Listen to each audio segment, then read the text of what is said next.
মানুষ অনাহারে মরছে, যুদ্ধ বিমান কিনতে চায়, চারিদিক থেকে অভাব, অভিযোগ, দুর্ভিক্ষের যে হাতছানি, সেই হাতছানি প্রবল থেকে প্রবলতর হচ্ছে। যদি সচেতন নাগরিক হন, যার যার অবস্থান থেকে আপনাদের বলতে হবে আপনাদের কি দরকার, অন্ন, বস্ত্র, বাসস্থান, শিক্ষা, নাকি বন্দুক, বিমান, কামান। মানুষ অনাহারে মরছে, যুদ্ধ বিমান কিনতে চায়, চারিদিক থেকে অভাব, অভিযোগ, দুর্ভিক্ষের যে হাতছানি, সেই হাতছানি প্রবল থেকে প্রবলতর হচ্ছে। মেজাজটা কেমন খারাপ হয় চিন্তা করেন।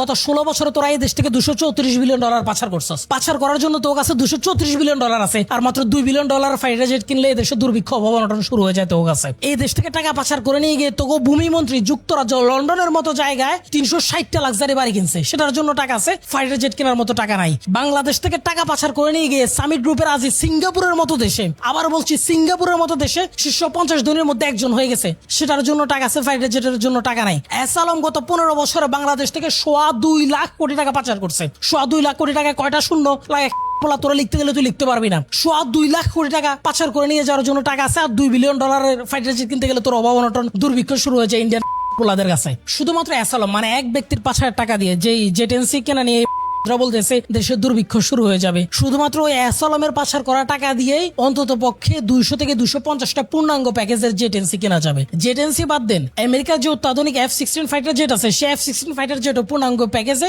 অন্তত পক্ষে 150 থেকে 180টা ফাইটার জেট কেনা যাবে। অর্থাৎ যে কোনো দেশের কয়েকটা দেশের একত্রে পূর্ণাঙ্গ এয়ারফোর্স তৈরি করে ফেলা যাবে শুধুমাত্র অ্যাসলমের টাকা দিয়ে। আর ডক্টর ইউনূস মাত্র চীন থেকে 20টা ফাইটার জেট কেনার কথা বলছে। তারেক রহমান সে আলোচনা এক্সপান্ড করে সেগুলো কেনার জন্য আলোচনা করতেছে। এতে ওদের গায়ে জ্বালা ধরছে, দেশে নাকি দুর্ভিক্ষ শুরু হয়ে গেছে, দেশে নাকি অভাব অনটন শুরু হয়ে গেছে, মানুষ না খায় মরতেছে। কিন্তু দেশ থেকে যখন $234 বিলিয়ন পাচার হয়ে যায় তখন দেশে দুর্ভিক্ষ শুরু হয় না। যখন সামিটের আজ সিঙ্গাপুরের মতো দেশে শীর্ষ ধনী বলা যায় 50 জনের একজন, তখন দেশের দুর্ভিক্ষ শুরু হয় না। যখন এসালাম দেশ থেকে 2.25 লাখ কোটি টাকা পাচার করে নিয়ে যায়, যখন সাইফুজ্জামান চৌধুরী ভূমিমন্ত্রীর মতো লোক লন্ডনের মতো দেশে 360টা বাড়ি কিনে, আর অন্যান্য জায়গায় তো আছে, তখন দেশে দুর্ভিক্ষ শুরু হয় না, তখন দেশে অভাব অনটন শুরু হয় না।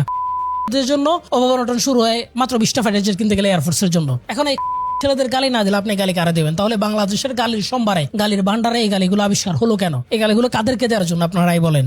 কন্ট্রোল